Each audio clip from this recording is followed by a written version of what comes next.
La valoración es muy importante cuando vamos a prepararnos un entrenamiento o cuando estamos lesionados y tenemos que empezar a aplicar algo de terapia a nivel más activa, algo de ejercicio físico.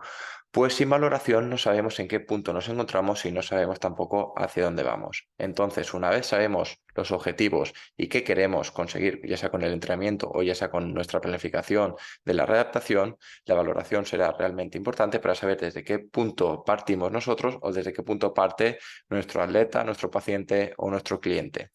Para ello, en este vídeo, lo que voy a hacer es mostraros los test que yo más utilizo en el día a día en consulta con deportistas y con pacientes, ya sean con dolor, ya sea personas que están lesionadas o ya sea que queremos simplemente entrenar. Muy buenas, soy Mauro Clemente, soy entrenador personal, soy readaptador de lesiones y también soy preparador físico para atletas de alto rendimiento. En este vídeo, como ya os he comentado, os quiero mostrar los test que más utilizo en mi día a día. Hay muchísimos más, hay algunos que funcionan mejor que otros. Yo lo que recomiendo es que utilicéis muchísimos y que al final pues creéis vuestro propio sistema y a partir de ahí pues empecéis a valorar. Pero con este vídeo lo que quiero es crear una buena base para que podáis empezar a valorar lo antes posible, ya sea a vosotros mismos o ya sea a vuestros pacientes o a vuestros entrenados. Entonces lo que vamos a hacer es ver desde vídeo los test que yo mando a los deportistas para que me los manden y así poder empezar a analizar. En primer lugar, lo que hago siempre son test más globales, test donde estemos viendo la calidad de movimiento, ya sea en una sentadilla, en un two touch, caminando, corriendo, etcétera. Lo primero que hago cuando viene una persona a clínica es ver cómo caminan. ¿Por qué? Porque caminando ya puedes ver cómo se encuentra esa persona, ya puedes ver el pie cómo se comporta, puedes ver si va con miedo, puedes ver si compensa más de un lado que de otro. Una vez tenemos eso, algo que utilizo muchísimo una vez están en camilla sería el ángulo infraesternal. No están por orden de los que utilizo, ¿vale? Sí que he abierto pues, la gran mayoría de test que utilizo. Uno de ellos sería el ángulo infraesternal, que sería al final ver esa angulación que tenemos en las costillas justo debajo del esternón. En este caso lo que hacemos es llevar los brazos primero para arriba, una flexión de hombro, para que podamos colocar mejor los dedos justo debajo de las costillas donde tenemos el diafragma. Desde ahí vamos a pedir varias respiraciones, cogemos aire, soltamos y veremos cómo el- la caja torácica en sí puede ir a una posición más inhalatoria o exhalatoria. Podremos ver si inhala muy bien y no exhala, o si no inhala y exhala bien, o inhala y exhala bien, o si hincha más de un lado que de otro, etc. Si el ángulo infraesternal es asimétrico, es muy cerrado, es muy abierto, porque esto nos va a dar mucha información para luego ver incluso en qué capas de compensación se encuentra y cómo están compensando esa persona. El ángulo infraesternal es algo que da para mucho de qué hablar, entonces si estáis realmente interesados en este test, os puedo traer un vídeo específico sobre ángulo infraesternal y qué consecuencias tiene por ejemplo, tener un ángulo infraesternal cerrado, más abierto, asimétrico, que inhale muy arriba o que inhale solo de barriga o que le cueste más hinchar un lado que otro. Este sería un test realmente importante y una vez tienes ya a la persona en la camilla, pues no cuesta nada pasarlo. Uno de los ejercicios que utilizo a nivel global sería este de aquí, el toe touch, que simplemente lo que le pedimos es que junte los pies, rodillas estiradas y nos agachemos e intentar tocar la punta de los pies. Lo que vemos es cómo se curva la espalda. Me da igual si toca el suelo o no, si se queda por debajo de las rodillas o toca con los codos el suelo. Lo que quiero ver realmente es cómo se comporta la columna y cómo se comporta la pelvis. Es decir, si la columna tiene la capacidad de flexionarse de forma completa y si la pelvis es capaz también de empezar a hacer movimientos relativos y que no vaya como un bloque. Con esto también podemos valorar incluso si hay alguna disfunción a nivel de sacro o de ilíaco. Entonces, a partir de aquí, de este test global, ya empezamos a intentar hilar o encaminar un poquito más la valoración. Otro test que utilizo a nivel global, a no ser que esté lesionado y le impida hacer una sentadilla, sería el propio patrón de la sentadilla, que los brazos estén delante y nos agachamos. Hacemos 2-3 repeticiones y hay que verlo pues, de cara, de lado y por detrás. Desde ahí veríamos si hace valgo de rodillas o no, el pie si colapsa o no, si hace una sentadilla muy vertical o se inclina hacia adelante, y esto también nos dará información de si el problema está en el tobillo, en la cadera, en caja torácica, en que a lo mejor no sabe realizar bien una sentadilla y nos tenemos que centrar en el propio patrón a nivel de aprendizaje.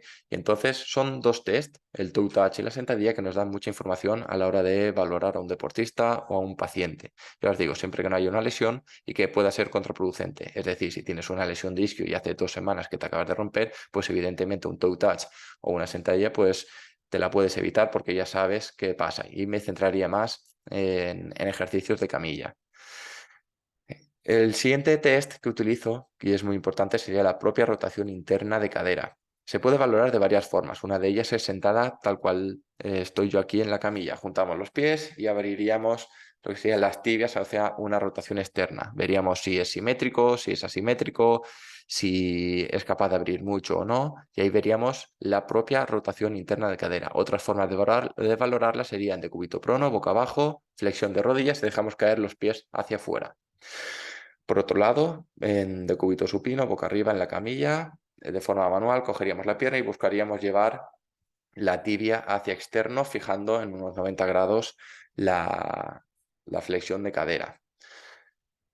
Otra cosa que me gusta valorar mucho, la movilidad de hombro, rotación interna y rotación externa. Simplemente si pedimos que nos intentemos tocar las manos por detrás de nuestra cabeza, por la espalda, podremos ver si tiene buena rotación externa o buena rotación interna. Se puede valorar también de forma más analítica, en camilla, en una abducción 90 grados y venir hacia aquí y hacia aquí. Pero esta es una forma para que de forma activa, es un test que de forma activa uno ya sabe más o menos cómo va y si encima se puede cuantificar 2, 3, 5 dedos, un palmo, o a lo mejor llega la mano a la lumbar y es una forma muy rápida de ver en qué punto se encuentra pues esa rotación o esa movilidad a nivel de hombro.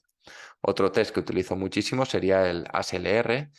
Aquí la imagen no es muy nítida, pero boca arriba lo que pedimos es que la pierna con la rodilla estirada vaya para arriba todo lo que podamos y veríamos pues hasta dónde sube, la diferencia de una pierna con la otra, si arquea a nivel de lumbar, cómo baja, cómo desciende y podríamos ver pues problemas a nivel de control lumbopélvico, problemas a nivel de cadena posterior, de que la pelvis no le deje acceder a una flexión de cadera para elevar la pierna, incluso que sea el propio isquio el que está condicionando, etcétera. Hay también mucha información en este test.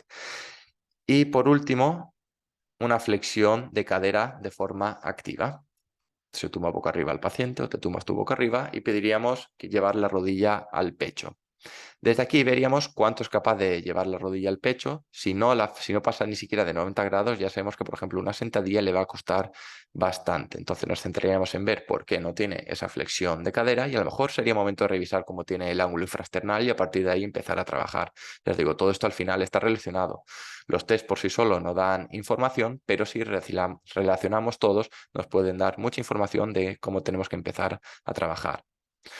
Y ya os digo, estos no son todos los test que utilizo.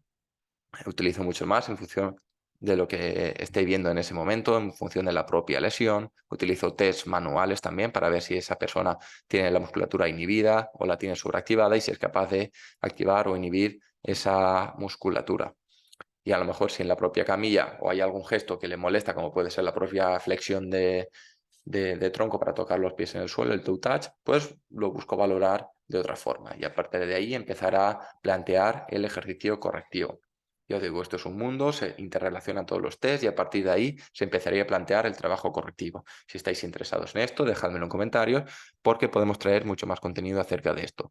Por último, os quiero recomendar un libro para valoración y ejercicio correctivo para la gente que se esté iniciando en todo esto, que es un libro que yo me leí cuando me inicié. Posteriormente empecé a realizar diversas formaciones de reconocimiento a nivel nacional e internacional y a partir de ahí creé mi propio sistema de valoración.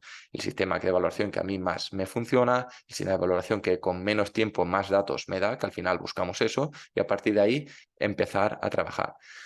El libro os voy a dejar el enlace en la descripción o en comentarios para que podáis comprarlo directamente desde Amazon. Yo no me llevo nada, simplemente es por el hecho de poder aportar un libro para que podáis aprender. De todos modos, os dejaré también otro enlace a un vídeo que ya hice sobre el tema, sobre la valoración, donde os comento un poco más acerca de todo esto. Así que nada, si os ha gustado el vídeo, espero vuestro like y espero que lo hayáis disfrutado y nada, nos vemos en la siguiente. Un abrazo.